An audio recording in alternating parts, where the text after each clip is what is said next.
Sir Handel was cross. Me, of all engines, downgraded to maintenance duties. What shambles! The other engines just rolled their eyes. Sir Handel had been complaining all evening. Just where is that Rusty? Sir Handel continued. This is their work, not mine. Rusty is in the workshop, chuckled Peter Sam. Maintenance engines need to be maintained too. Sir Handel just groaned. Then why, out of all engines, is it me who has taken over such simple work? Maybe it's because you've been late 6 times this week, muttered Skarloey. Sir Handel was indignant. My dear Skarloey, every engine has a late train once in a while, even ones as grand as me. Yes, but not even Wednesday, Peter Sam added quietly. Sir Handel went red in the face and wisely decided to go to sleep. But the next morning, his temper was no better. As he set off up the line with Mr. Hugh and the workmen, he grumbled dreadfully. It's not right. It's not right. I never get treated fairly. Never! Mr. Hugh and the workmen just ignored him, so Sir Handel eventually subsided into a silent sulk. Their first order of the day was a rough rail joint inside the passing loop.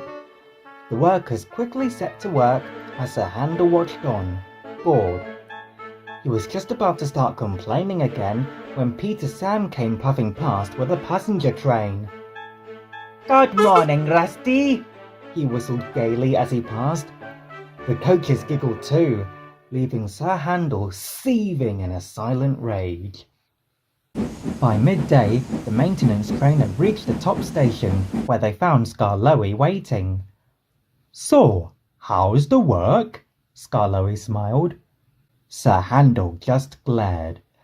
Infuriating! How does Rusty cope with all this stopping and starting? Not to mention the waiting around. It's enough to drive an engine mad. Oh, is it now? Murmured Skarloey. I thought you said it was simple work. Surely it can't be that bad. It's beneath me, that's what it is, scoffed Sir Handel. I should be pulling coaches. I would hope not, called Mr. Hugh. Not with all the rough riding you've been doing.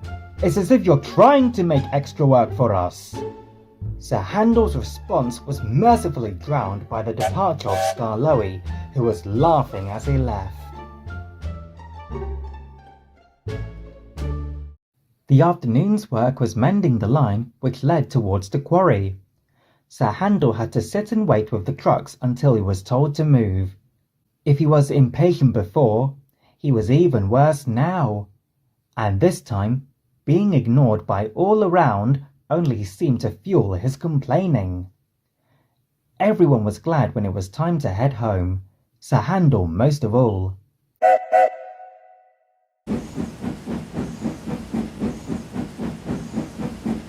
He hurried down the line so quickly, his crew found him hard to handle. Ease up, lad, they cried. You'll knock us out of the cab at this rate. But their efforts were fruitless. Sir Handel was determined to be quick. Soon be home, he puffed steadily to himself. He made decent progress, but didn't quite make it. They were travelling as fast as was allowed when they reached the loop. As they rolled over the section they had mended that morning, Sir Handel's front wheels left the rails completely. Ooh-ah! He cried, stop! When he did, all 4 of his driving wheels stood atop the sleepers. That's torn it, groaned the driver.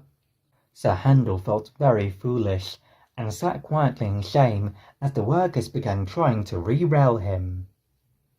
He felt even worse when Peter Sam arrived to help pull him back on the rails before finally helping him home.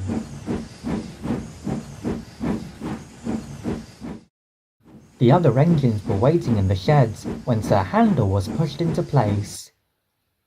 They all looked ready to tease him, but before anyone could speak, the Thing Controller arrived. You are a very troublesome engine, he snapped. Until I can trust you to pull regular trains again, you can continue doing Rusty's work, even after they return to service.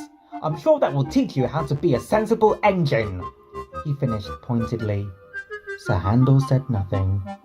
He just looked glumly down at his buffers, even after the Thing Controller walked away.